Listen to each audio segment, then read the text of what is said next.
The afternoon sun blazed mercilessly over the narrow canyon pass, its heat reflecting off the sandstone walls like waves from a blacksmith's forge.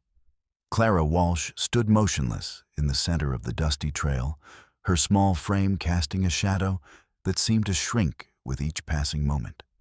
The calico dress that had once been her Sunday best now hung in tatters, the blue fabric bleached pale by days of relentless exposure and stained with the rust-colored earth of the Dakota Territory. Her bare feet, cut and swollen from 3 days of walking over rocks and thorns, shifted nervously on the gritty ground. The envelope pressed against her chest beneath the torn fabric felt heavier than lead, its edges softened by her perspiration and the constant pressure of her grip. The red wax seal with its eagle feather design remained intact, but she could feel how fragile it had become, how easily it might crumble if she wasn't careful. 50 yards ahead, a line of mounted Lakota warriors blocked the only passage out of the valley. Their horses, painted with symbols of war and decorated with feathers, stood as still as monuments carved from living stone. The warriors themselves sat with the patient stillness of predators, their faces marked with streaks of white and red paint that transformed them into something beyond human avatars, of a violence that had been building for months like storm clouds on the horizon. The lead warrior, a man whose graying hair was woven with beads and whose chest bore the scars of old battles, held a rifle across his lap. His eyes, dark as winter night, studied Clara with an intensity that made her skin crawl. Behind him, the others waited with the discipline of men who had learned that patience was often the difference between victory and death. From somewhere behind her, carried on the hot wind that swept down the canyon, came the distant sound of gunfire. The sharp crack of rifles mixed with the deeper boom of scatterguns, punctuated by shouts and screams that echoed off the rock walls like the cries of the damned. The sounds made Clara's stomach clench with fear, but they also reminded her of why she was here, why she couldn't turn back, even if her legs would carry her. The envelope crinkled softly against her chest as she took a shaky breath. Her father's words echoed in her memory, spoken in the lamplight of his study just 3 days ago. "Clara, you must understand, this isn't just about our family or even our settlement. This is about whether civilization comes to the Dakota Territory through understanding or through the barrel of a gun." She had nodded then, not fully grasping the weight of what he was asking of her. Now, standing alone in the canyon with the sun beating down on her shoulders and the taste of dust thick in her mouth, she understood perfectly. The fate of everyone in the valley, white and Lakota alike, depended on the message she carried, on her ability to deliver it to the one man who might be able to stop the killing. The lead warrior raised his rifle slightly, and Clara heard the metallic click of the hammer being drawn back. The sound was sharp and final, like the closing of a door that could never be opened again. She could see the question in his eyes, could feel the weight of the decision he was making. Was she a threat to be eliminated, or something else entirely? Clara's throat felt dry as sandpaper, but she forced herself to speak. "I need to see Chief Black Crow," she said, her voice barely more than a whisper. "I have a message for him." The warrior's expression didn't change, but she saw something flicker in his eyes, surprise perhaps, or curiosity. Behind him, the other warriors shifted slightly in their saddles, hands tightening on weapons as they waited for their leader's decision. The wind picked up, whistling through the canyon, and carrying with it the scent of sage and something else, something that Clara's 12-year-old mind couldn't quite identify, but that made her think of endings and beginnings all at once. 3 days earlier, the settlement of Crow's Landing had been a fragile outpost of civilization carved from the harsh beauty of the Dakota Territory. The wooden buildings, weathered gray by the relentless sun and wind, clustered around a muddy main street like children gathering around their mother's skirts. Beyond the settlement, the endless grassland stretched to the horizon, broken only by the occasional butte or the dark line of a creek bed cutting through the prairie. Clara had been born here, had spent her 12 years watching the settlement grow from a handful of tents to a real town with a general store, a church, and even a schoolhouse, where she learned her letters from Mrs. Henderson, the preacher's wife. Her father, Edmund Walsh, had been one of the first settlers arriving with dreams of farming and a head full of diplomatic experience from his years in the territorial government back east. Edmund was a tall man with gentle eyes and hands that were equally comfortable holding a pen or a plow. He had come west not to escape civilization, but to build it, to create something lasting in a land that seemed determined to resist all human effort. His wife Sarah had followed him with the quiet courage of a woman who understood that love sometimes meant leaving everything familiar behind. The Walsh homestead sat on a rise overlooking Willow Creek, a modest cabin surrounded by fields of corn and wheat that Edmund had coaxed from the reluctant soil. It was a good life, or had been, until the tensions began to build like pressure in a steam kettle with no release valve. The trouble had started slowly, almost imperceptibly. A missing cow here, a broken fence there, reports of strange riders seen on the horizon at dawn. The Lakota had been in the territory for generations, following the buffalo herds and living in harmony with the rhythms of the land. But as more settlers arrived drawn by government promises of free land and new opportunities, the balance began to shift. What had once been mutual tolerance gradually soured into suspicion, then fear, then open hostility. A settler's son was found dead near the river, his body bristling with arrows. A Lakota hunting party was ambushed by vigilantes, leaving 3 warriors dead and their families thirsting for revenge. Each incident fed the next, creating a cycle of violence that seemed to have no beginning and no end. Edmund Walsh had watched this deterioration with growing alarm. Unlike many of his neighbors, he had taken the time to learn about Lakota culture to understand their connection to the land and their legitimate grievances against the encroaching settlers. He had secretly begun meeting with moderate leaders from both sides, working to draft a treaty that might prevent the full-scale war that everyone could see approaching. The morning of the attack, Clara had been in the kitchen, helping her mother prepare preserves from the wild berries that grew along the creek. The late summer heat pressed down on the cabin like a heavy blanket, making the air thick and oppressive. Through the open window, she could hear the sound of her father's voice in his study discussing something with her 18-year-old brother Samuel, who had been helping with the treaty negotiations. "Clara," her mother had said, wiping perspiration from her forehead with the back of her hand, "would you mind checking the smokehouse? I think we might have left the door unlatched." Clara had nodded and stepped outside, grateful for any excuse to escape the stifling heat of the kitchen. The smokehouse was a small log structure behind the cabin, where they cured meat for the winter months. As she walked toward it, she could hear her father's voice more clearly through the open window of his study.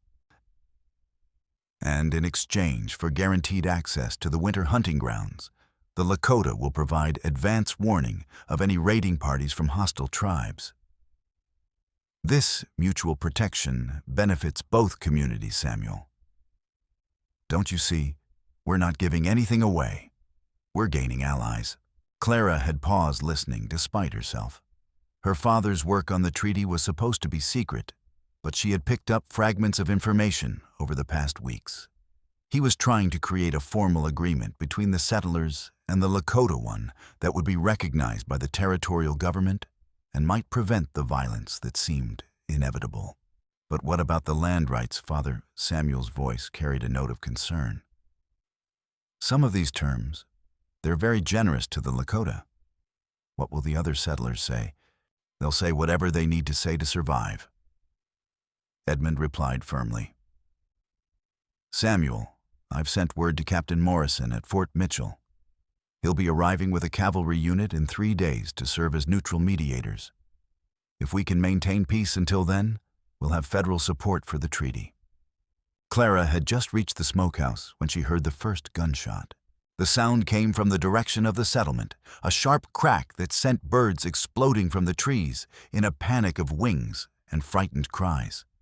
Clara's blood turned to ice as she recognized the sound, not the controlled bang of a hunter's rifle, but the rapid overlapping reports of many weapons fired in anger.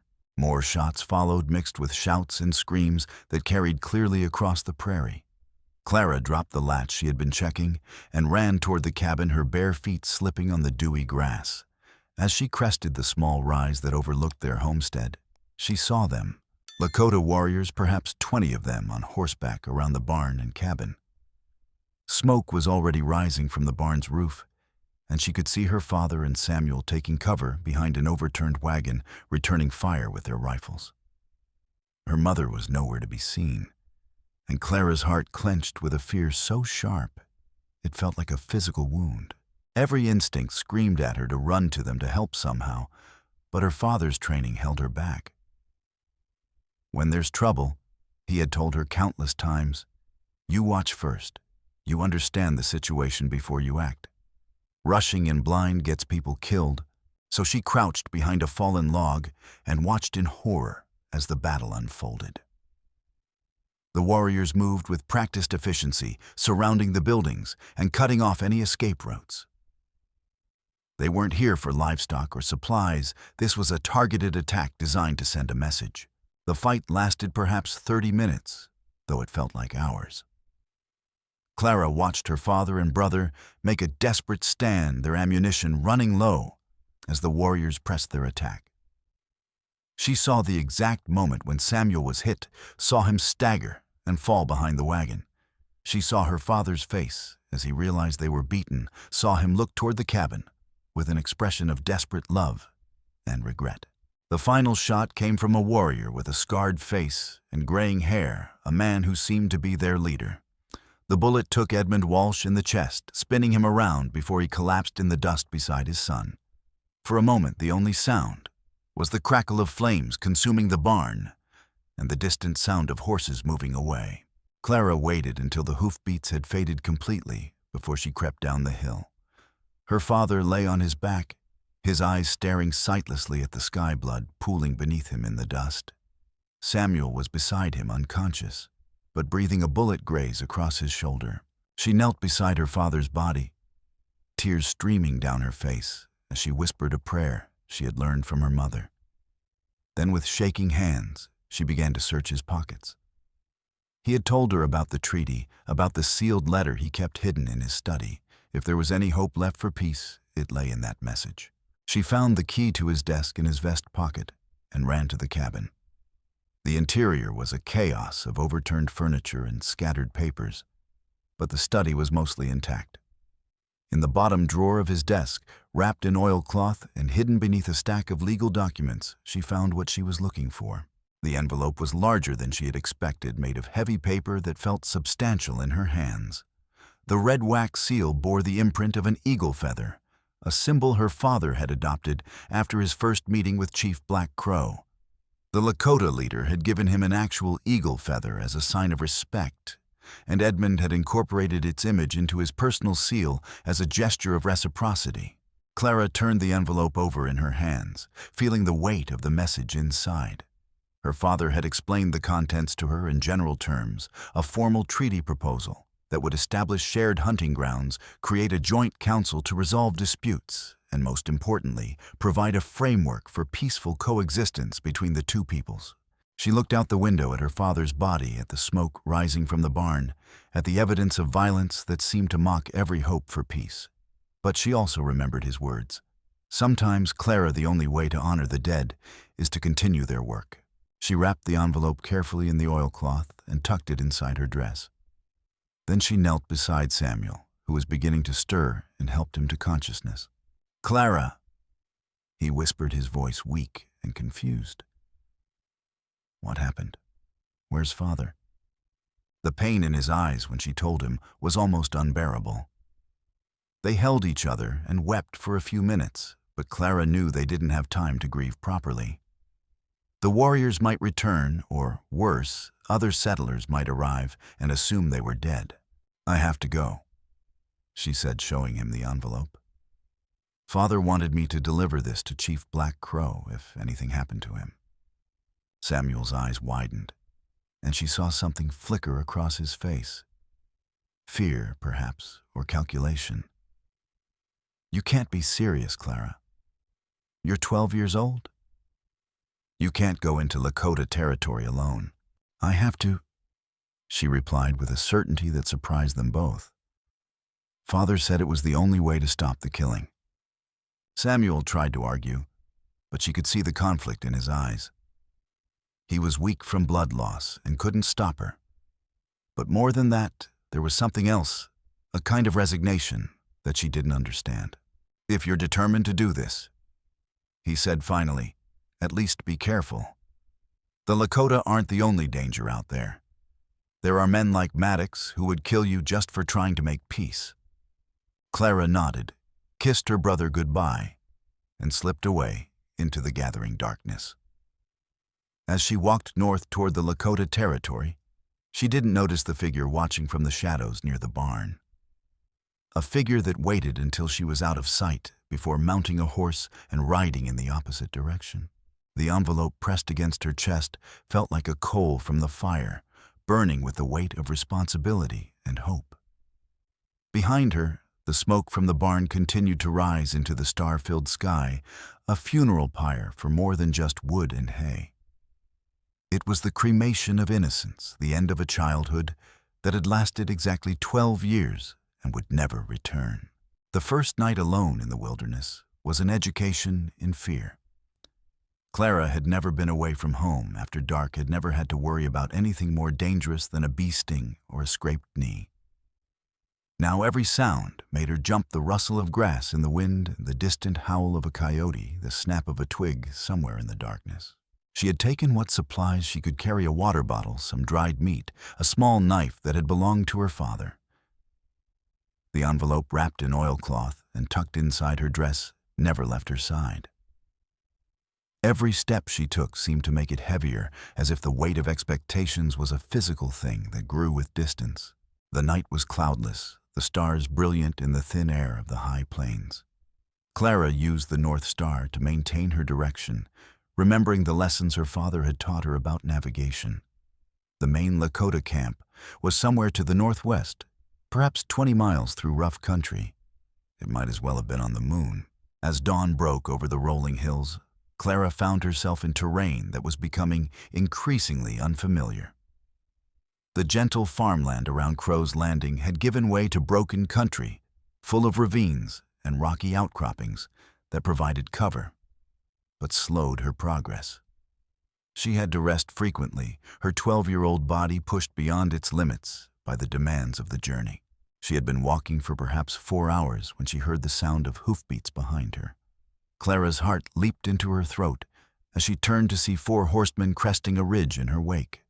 Even at a distance, she recognized the lead rider, Maddox, a grim-faced man whose wife and children had been killed in a Lakota raid the previous month. But as they drew closer, Clara noticed something odd about Maddox's expression. It wasn't the surprised look of a man who had stumbled upon a lost child. It was the focused intensity of a hunter who had found his prey. As if he had been following her deliberately. "There she is," Maddox called out to his companions, his voice carrying clearly across the open ground. Just like Samuel said she would be. The words hit Clara like a physical blow. Samuel had told them, but how and why? "You there, girl," Maddox called out as they approached. "Stop where you are." Clara's mind raced as she tried to process what she had heard. Her brother had somehow contacted Maddox, had told him she would be traveling this route. But that was impossible. Samuel had been wounded, barely conscious when she left.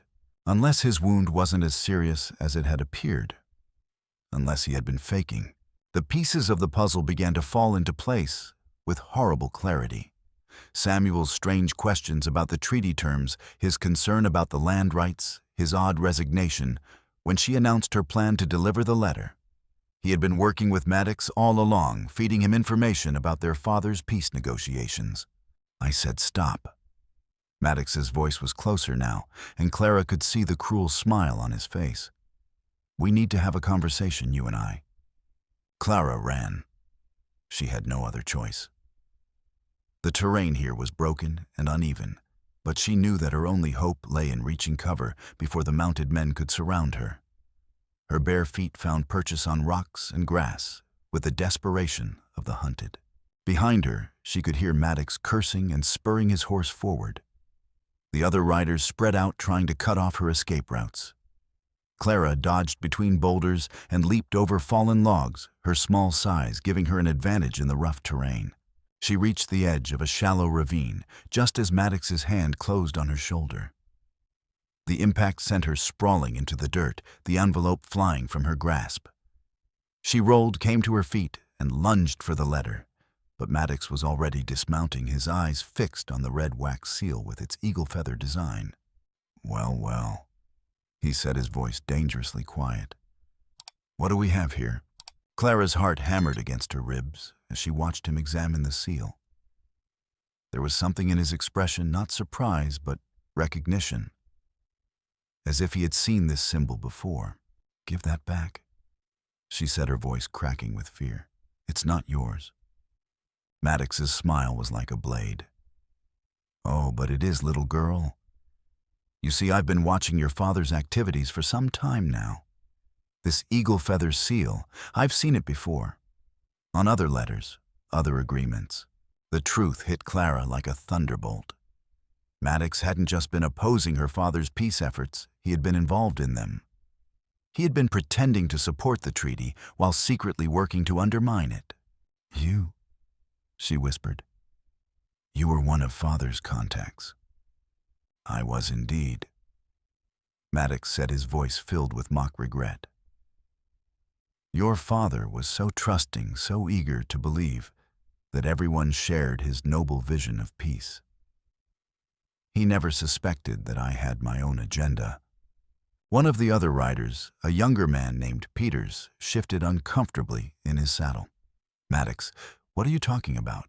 I thought we were here to stop the girl from delivering intelligence to the enemy." "Intelligence?" Maddox laughed. "This isn't intelligence, Peters. This is opportunity.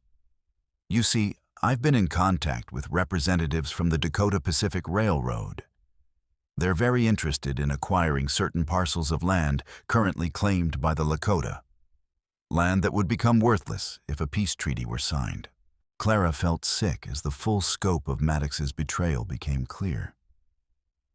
He hadn't just been working against peace, he had been actively profiting from the conflict, using his position as a supposed mediator to gather information for railroad interests.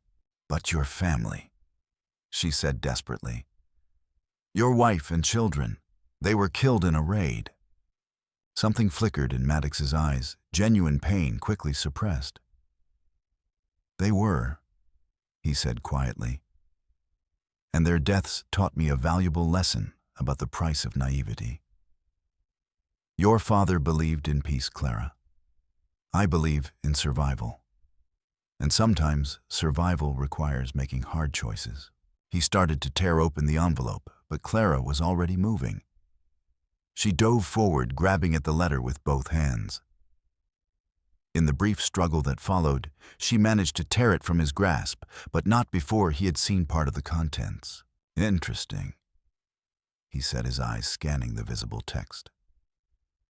A formal treaty proposal, complete with territorial boundaries and resource-sharing agreements, and a reference to cavalry mediation arriving in 3 days. He looked up at Clara with renewed interest. "Your father was more organized than I gave him credit for." Clara clutched the envelope to her chest, her mind racing. Maddox had seen enough of the letter to understand its importance, to know that it represented a real chance for peace, which meant he would do everything in his power to stop it.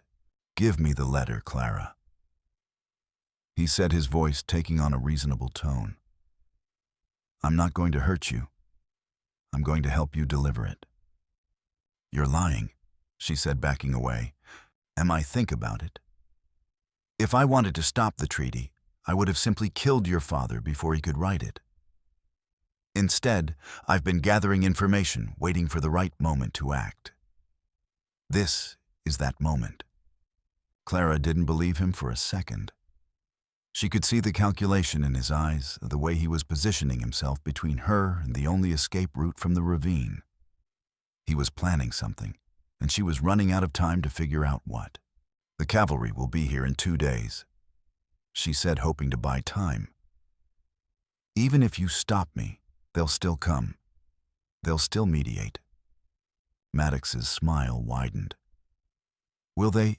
How do you think they'll react when they arrive to find the Lakota camp burned to the ground and a white child's body among the ashes? They'll assume the savages killed you during a peace mission. Any hope of negotiation will be impossible. The full scope of his plan hit Clara like a physical blow. He wasn't just going to stop the treaty, he was going to use her death to ensure that the violence escalated beyond any hope of resolution. "You're insane," she whispered.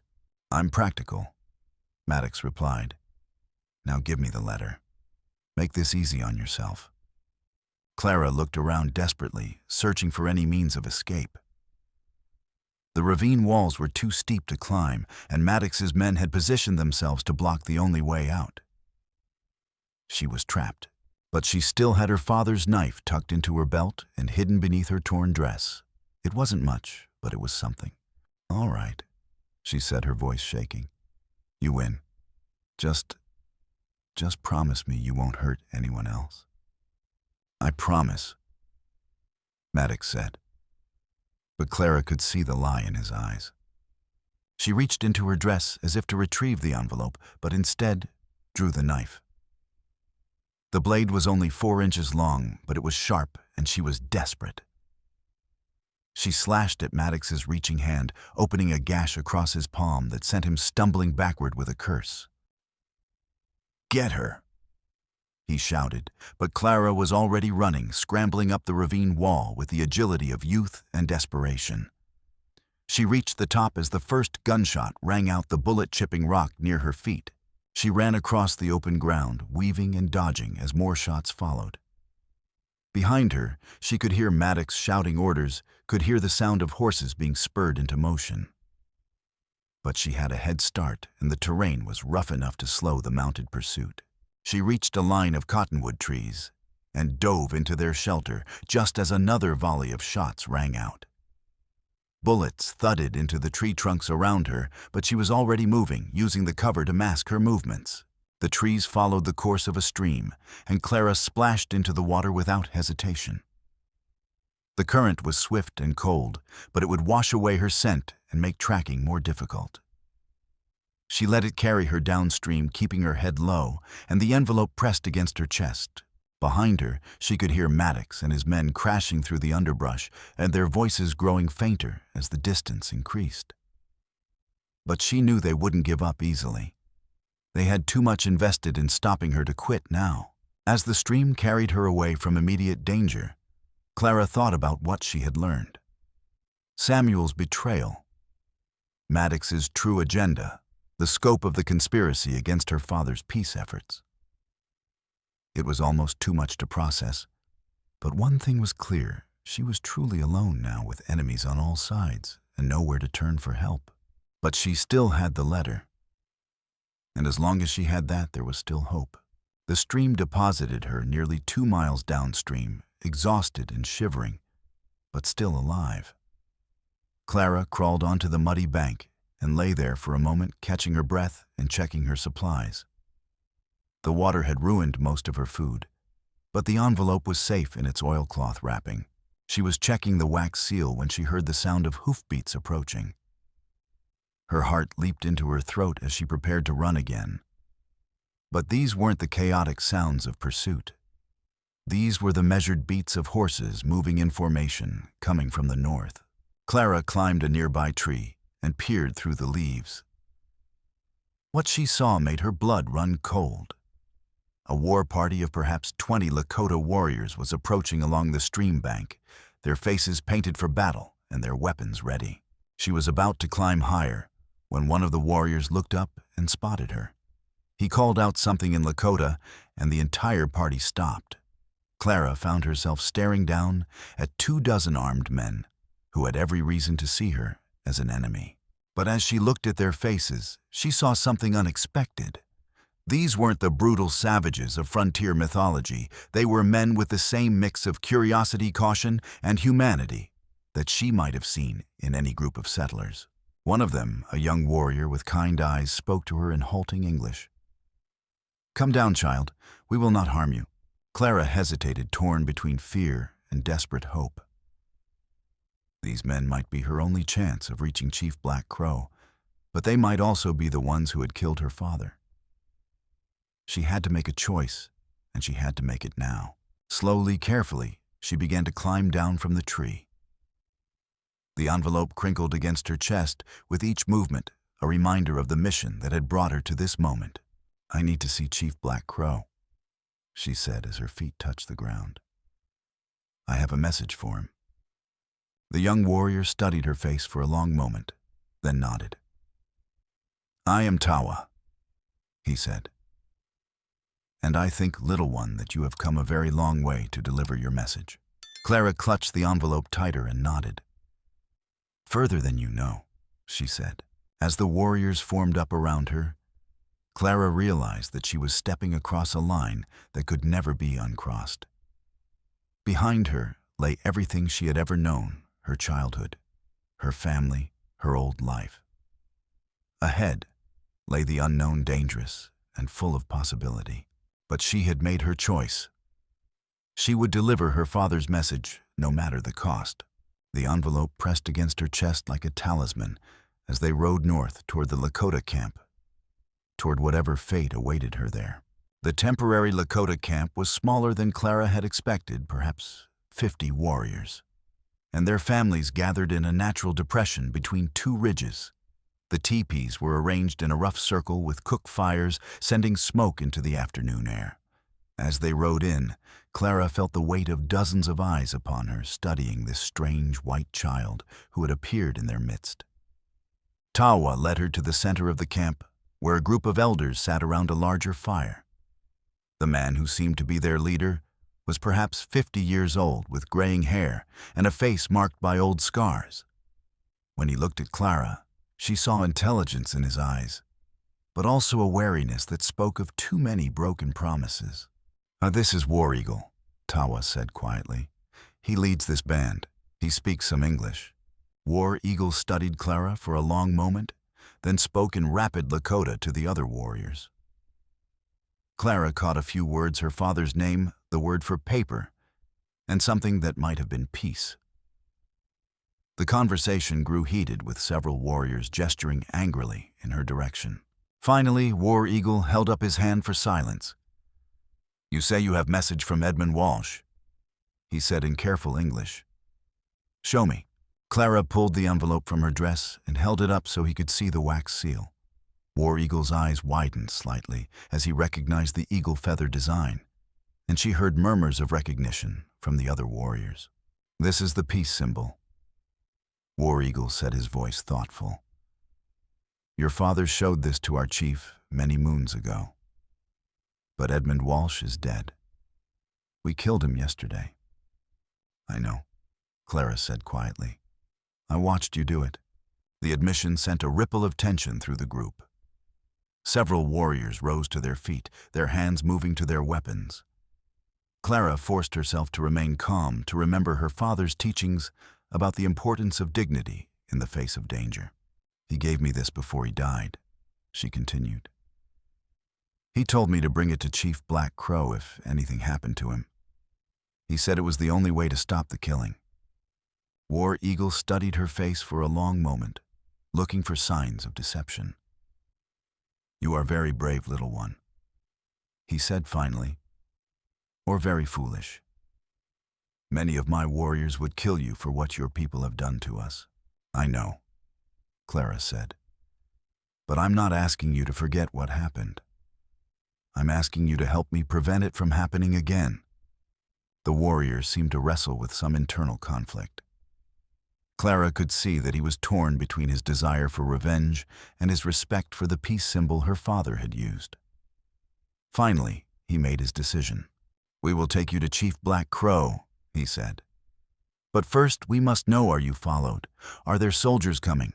Clara's heart sank as she realized she would have to tell them about Maddox. "There's a man named Maddox," she said. "He's been following me. He wants to stop the treaty to make sure the fighting continues." War Eagle's expression darkened. "This Maddox, he is the one who killed my cousin Two Bears last month. We know of him. He's not just a settler, Clara said. He's working with the railroad. He's been pretending to support peace while secretly undermining it. The implications of this revelation were not lost on the warriors. If Maddox was connected to outside interests, if he was profiting from the conflict, then the violence in the valley was about more than just territorial disputes. "How far behind you is this man?" War Eagle asked. "I don't know," Clara admitted. "Maybe a few hours. He has horses so he could catch up quickly." War Eagle spoke rapidly in Lakota to his warriors, issuing what sounded like orders. Several of them mounted their horses and rode off in different directions, presumably to scout for approaching enemies. "We will watch for him," War Eagle said. "But first we must move. Chief Black Crow is at the main camp 1 day's ride from here. If this Maddox is as dangerous as you say, we cannot afford to delay." As the warriors began breaking camp with practiced efficiency, Clara found herself riding beside Tawa. The young warrior had been assigned to watch her, but she sensed that he was more curious than hostile. "Your father," he said as they rode. "He was different from other whites. He tried to understand our ways. He believed that people could live together peacefully." Clara replied. "He said that violence only created more violence." Tawa nodded thoughtfully. "My grandfather says the same thing. But many of our young men are angry. They have lost brothers and fathers to your people's guns. They want revenge, not peace."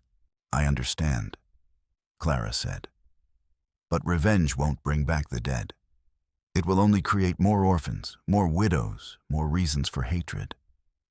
They rode in silence for a while, the horses' hooves drumming a steady rhythm on the hard-packed earth.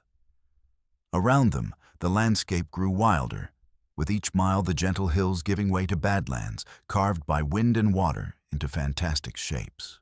It was late afternoon when they crested a ridge and saw the main Lakota camp spread out in the valley below. Clara's breath caught in her throat at the sight.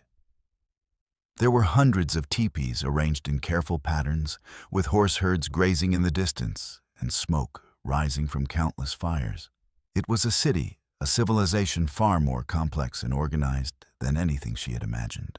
"Chief Black Crow's lodge is there," Tawa said, pointing to a large teepee in the center of the camp. "He will decide what to do with you and your message." As they rode down into the valley, Clara felt the weight of hundreds of eyes upon her. The presence of a white child in their midst was clearly cause for intense curiosity and concern. She could hear voices calling out in Lakota, could sense the tension that rippled through the camp like wind through grass. They dismounted near the chief's lodge, and Clara found herself face to face with the man who held the fate of the valley in his hands. Chief Black Crow was perhaps 60 years old, with silver threading through his long black hair and eyes that seemed to hold the wisdom of ages. When he looked at her, Clara felt as though he could see straight through to her soul. "So," he said in perfect English, his voice carrying easily across the assembled crowd, "this is the daughter of Edmund Walsh." Clara was surprised by his fluency, but she tried not to let it show. "Yes, sir. I am Clara Walsh." "Your father was a good man," Chief Black Crow said. "He understood that peace serves both our peoples better than war. I was sorry to hear of his death." "Thank you, sir," Clara managed. He sent me to give you this." She held out the envelope, and Chief Black Crow took it with hands that were surprisingly gentle. He examined the wax seal carefully, and Clara saw a flicker of recognition in his eyes. "The eagle feather," he said softly. "Yes, this is authentic. Your father was the only white man who knew the meaning of this symbol." He was about to open the envelope when a commotion erupted at the edge of the camp. A scout came riding hard, his horse lathered with sweat and foam. He spoke rapidly in Lakota to Chief Black Crow, his voice urgent and afraid. The chief's expression darkened as he listened to the report. "It seems your Maddox has found us," he said to Clara. And he has brought many men with him. Clara's heart sank. How many? Perhaps 50, Chief Black Crow replied. They are forming up on the ridge to the south. It appears they mean to attack. The peaceful evening was about to become a battlefield, and Clara's mission was about to become a deadly race against time. She had to convince Chief Black Crow to read the treaty before the shooting started, or all hope of peace would be lost. Please, she said desperately, read the letter. My father sent word to the cavalry at Fort Mitchell. They're coming to mediate, but only if you can agree to a ceasefire. Chief Black Crow looked at the envelope in his hands, then at the approaching threat. I will read your father's words, he said. But I fear it may be too late for peace. As he began to break the wax seal, the first gunshot echoed across the valley. The war that Edmund Walsh had died trying to prevent was about to begin. The attack came at sunset, when the long shadows provided cover for the approaching settlers. Clara heard the first shots from the southern ridge, sharp cracks that echoed across the valley like breaking bones. Within seconds, the peaceful camp had transformed into a scene of controlled chaos as warriors ran for their weapons and women gathered their children. Chief Black Crow looked up from the letter he had been reading, his face grim. Take cover, he said to Clara. This will not end quickly. Clara dove behind a pile of buffalo hides, just as a bullet whined past her head. Around her, the camp was erupting into violence. She could see muzzle flashes winking like deadly stars on the ridge, could hear the whistle of arrows and the meaty thud of bullets striking flesh. A young warrior stumbled past her, an arrow protruding from his shoulder. He was gasping for breath, his face twisted with pain. Clara watched in horror as he collapsed near the fire, his blood pooling in the dirt. The reality of war hit her like a physical blow. This wasn't the romanticized violence of stories, but something brutal and terrifyingly real. Clara, a familiar voice called out. She turned to see a figure emerging from the smoke and chaos. It was Samuel, her brother. But he looked different, older, harder. His eyes filled with something she didn't recognize. He was carrying a rifle, and his clothes were clean and unwrinkled, as if he hadn't been lying wounded at their homestead. Samuel. She cried, starting to run toward him. You're alive, I thought. I'm fine, he said, but his voice was cold, distant. Clara, you have to come with me. Now. What? She stopped, confused. Why I'm supposed to deliver the letter to Chief Black Crow? The letter doesn't matter anymore. Samuel said, his voice urgent. Maddox has 50 men up there. They're going to slaughter everyone in this camp. If you stay here, you'll die with them. Clara stared at her brother, trying to process what she was hearing. How did you get here? You were wounded. The wound was superficial, Samuel said impatiently. I've been tracking you since you left. Clara, we don't have time for this. Come with me now, or stay here and die. Something in his tone made her blood run cold. This wasn't concern for her safety. This was something else, something that made her think of predators and prey. You told them where I would be. She said, the pieces finally clicking into place. You told Maddox which route I would take. Samuel's expression shifted, becoming defensive. I was trying to protect you. I knew you would never give up on this foolish mission, so I made sure Maddox would intercept you before you could reach the Lakota camp. But I did reach the camp, Clara said, which means your plan failed. Which means I have to try a different approach. Samuel replied, raising his rifle. Give me the letter, Clara.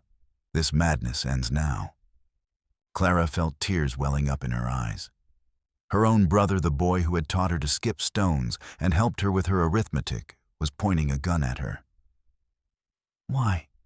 She whispered. Why would you betray Father like this? Because Father was wrong, Samuel snapped.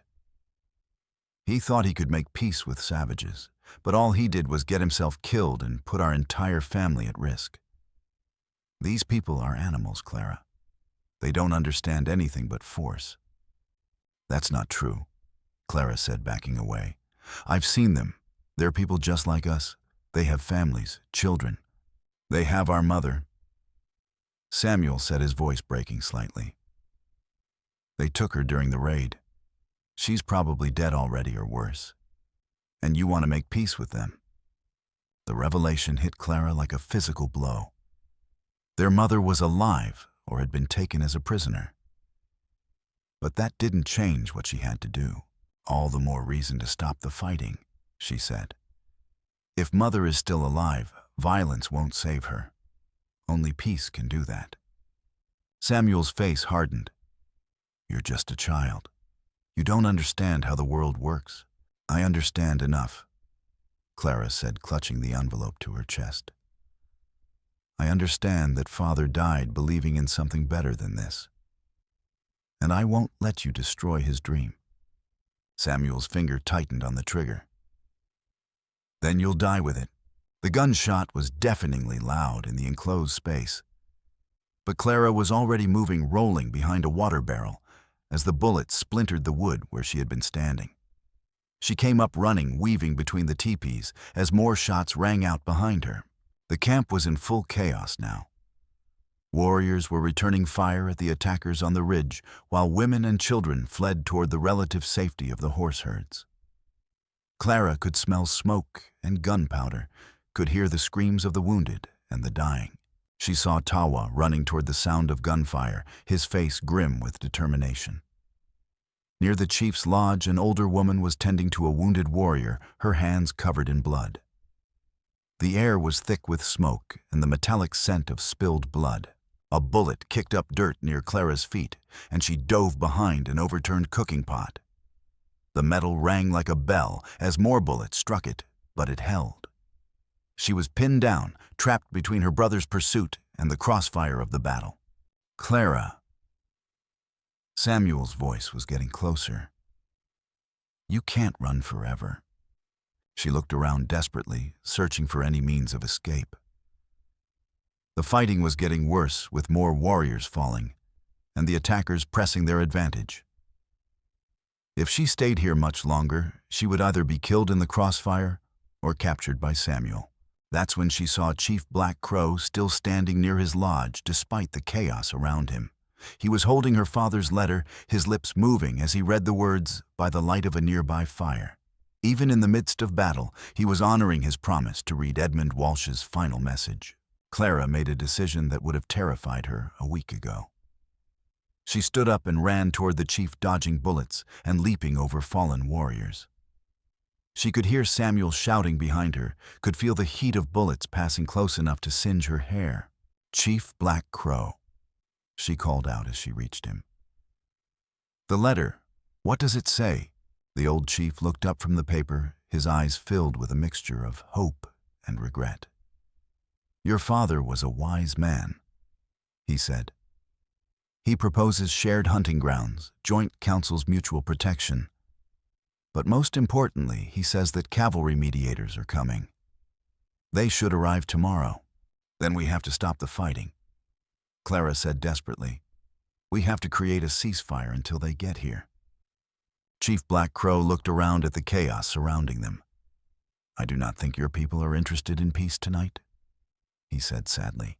That's when Clara saw him, Maddox, making his way through the battle with deliberate purpose. He wasn't shooting randomly like the other attackers. He was heading straight for Chief Black Crow, and he had a pistol in his hand. "Look out!" Clara screamed, but her warning was lost in the noise of battle. Maddox raised his gun, taking careful aim at the chief. Clara could see the calculation in his eyes, the cold determination of a man who had nothing left to lose. If he could kill Chief Black Crow, he would destroy any hope of peace and ensure that the violence continued. Without thinking, Clara grabbed the knife from her belt and threw it with all her strength. The blade tumbled through the air, catching the firelight as it spun. It struck Maddox in the shoulder, causing him to jerk backward and spoil his aim. The gunshot went wide, and Chief Black Crow spun around to face his attacker. For a moment, the two men stared at each other across the firelit chaos, the Lakota chief who had spent his life trying to protect his people, and the white man who had betrayed everything he claimed to believe in. "You, Chief Black Crow," said his voice carrying clearly over the noise of battle. "You are the one who has been working against peace." Maddox pulled the knife from his shoulder with a grunt of pain. "Peace," he snarled. "There is no peace with your kind. Only death and destruction." "Then you have chosen death," Chief Black Crow said quietly. The two men circled each other warily, the chief armed with a war club and Maddox with his gun. Around them the battle raged on, but Clara found herself transfixed by this deadly dance between the two leaders. Maddox fired, but Chief Black Crow was already moving the bullet, passing harmlessly through the space where he had been standing. The chief's war club caught Maddox in the ribs, sending him staggering backward with a cry of pain. "Stop!" a voice called out across the valley. "Cease fire. This is Captain Morrison, United States Cavalry." The sound of military commands echoed across the battleground, and Clara felt her heart leap with hope. The cavalry had arrived early, drawn by the sound of gunfire. She could see blue-coated figures appearing on the northern ridge, their rifles at the ready. "Hold your fire," Captain Morrison called out again. "We're here to mediate, not to fight." The gunfire began to slacken as both sides recognized the arrival of federal forces. Chief Black Crow lowered his war club, his eyes fixed on the approaching cavalry. Maddox, bleeding from his shoulder and ribs, looked around wildly as he realized that his plan was falling apart. "Oh no," he whispered. "This can't happen. The treaty can't succeed." In his desperation, he raised his gun one more time, aiming not at Chief Black Crow, but at Clara. If he couldn't prevent the peace, he would at least eliminate the girl who had made it possible. Clara saw the muzzle flash and felt the bullet tear through her shoulder, spinning her around and sending her crashing to the ground. Through the haze of pain and shock, she saw Tawa tackle Maddox, wresting the gun from his hands. "Clara." Chief Black Crow knelt beside her, his weathered hands applying pressure to her wound. "Stay with me, child. You're going to be all right." She tried to speak, to tell him about the treaty, about her father's dream of peace. But the words wouldn't come, and darkness was closing in around the edges of her vision.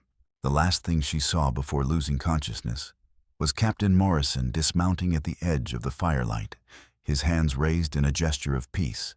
Behind him, his soldiers were forming a defensive line, their presence serving as a buffer between the two sides.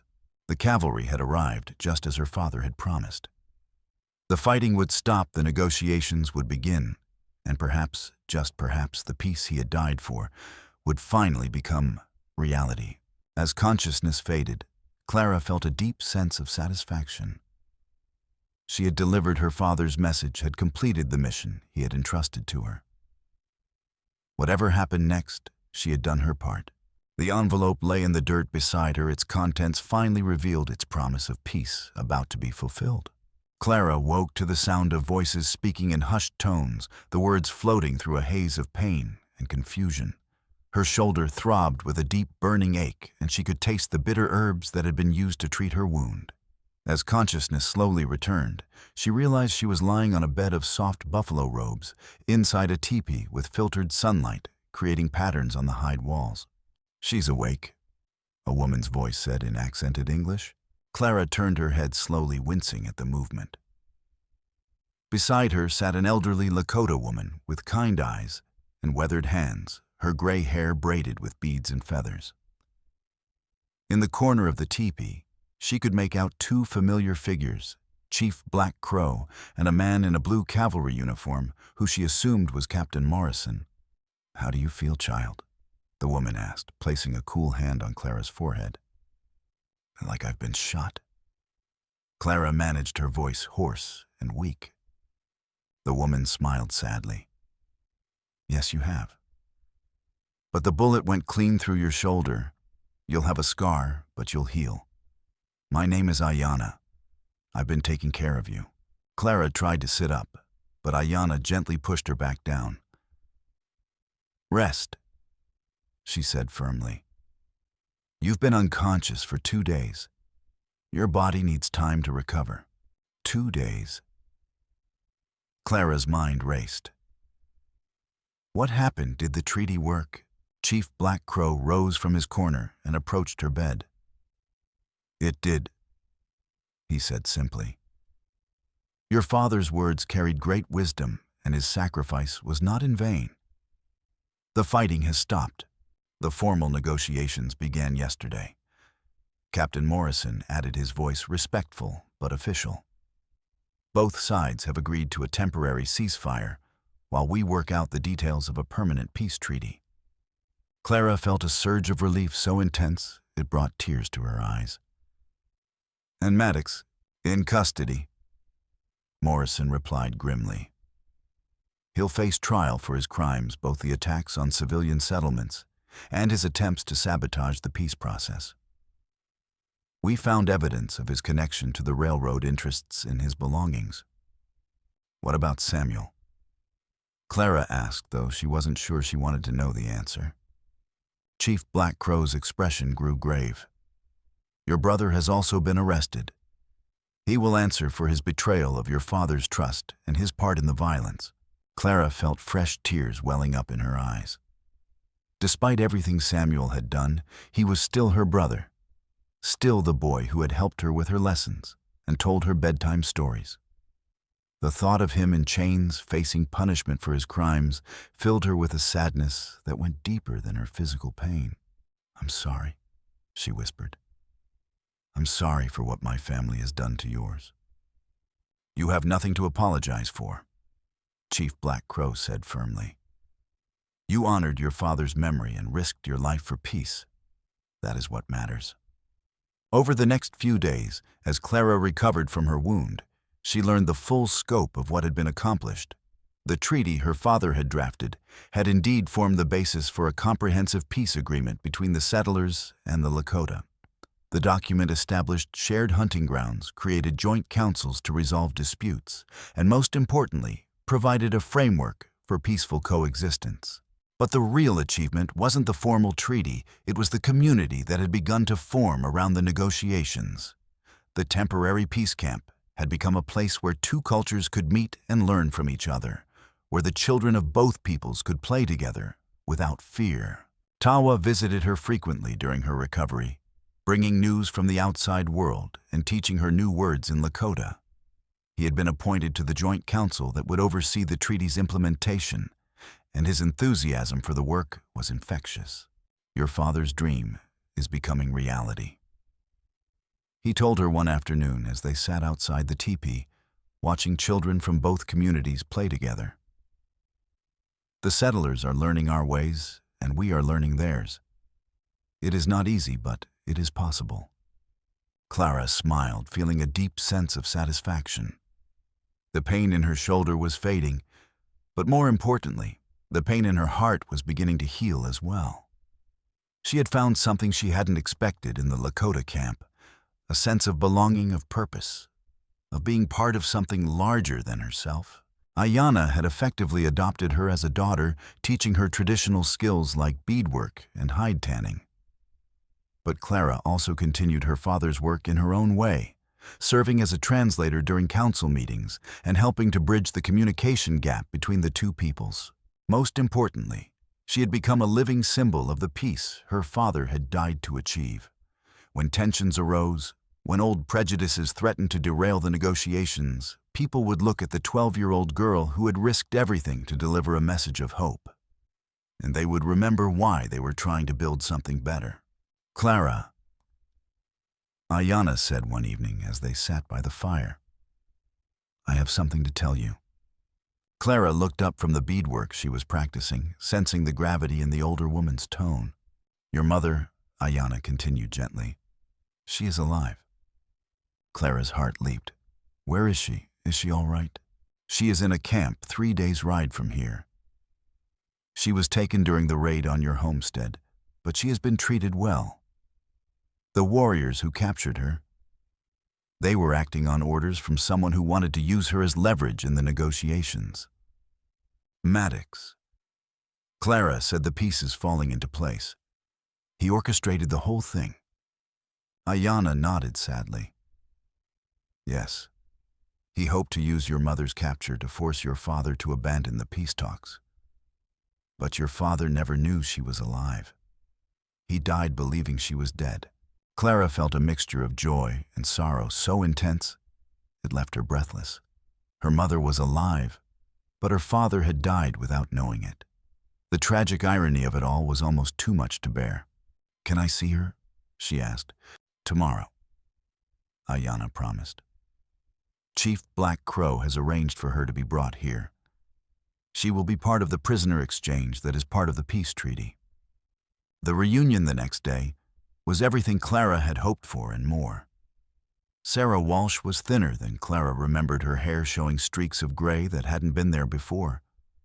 But her eyes were bright with tears of joy as she embraced her daughter. "Clara," she whispered, holding her close. "My brave, brave girl. Your father would be so proud." They spent hours talking, sharing their experiences of the past weeks, and mourning the loss of Edmund Walsh.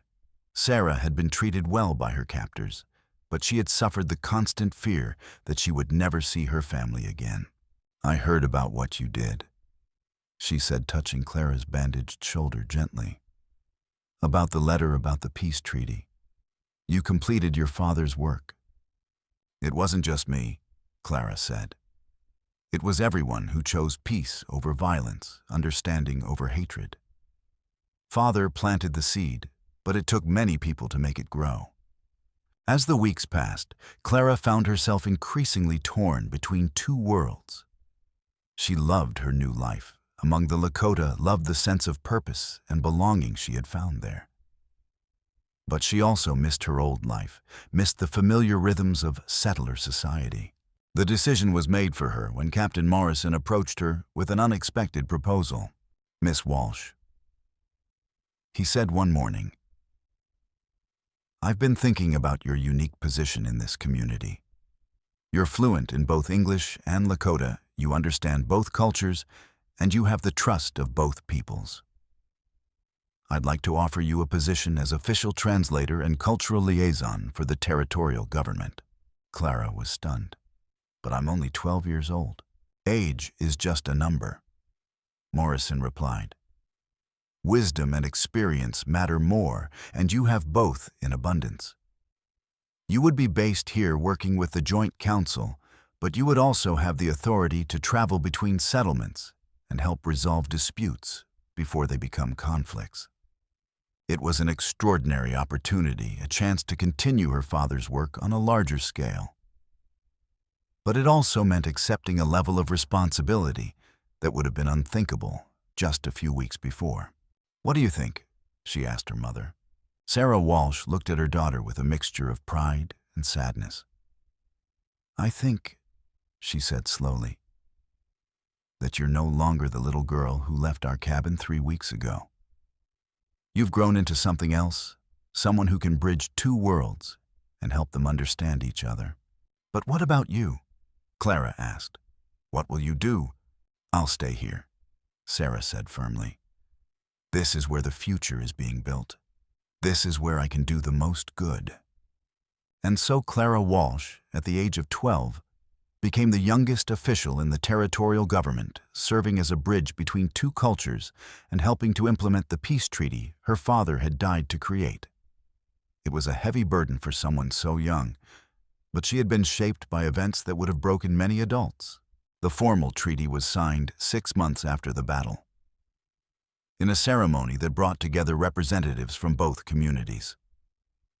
Clara was given the honor of witnessing the signing, standing beside Chief Black Crow and Captain Morrison as they put their names to the document that would govern relations between the settlers and the Lakota. As she watched the ceremony, her shoulder still bearing the scar from Maddox's bullet, Clara thought about her father and the dream he had died for. He had believed that peace was possible, that people of different backgrounds could find common ground if they were willing to try. Looking around at the faces white and Lakota young and old, scarred by war but brightened by hope, Clara knew that his dream had come true. The killing had stopped and the fear had ended, and in its place, something new had been born. The settlement that grew up around the peace negotiations became a model for other communities throughout the territory. Clara traveled frequently, helping to establish similar agreements between other groups of settlers and Native Americans.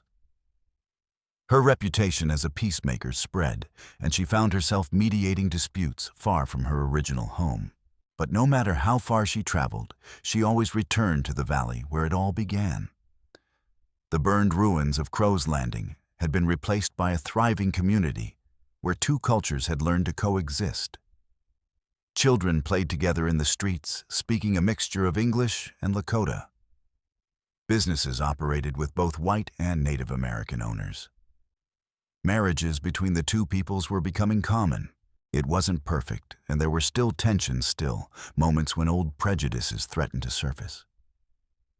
But there was also something else, something that Clara's father had believed in, but never lived to see proof that peace was not only possible, but sustainable.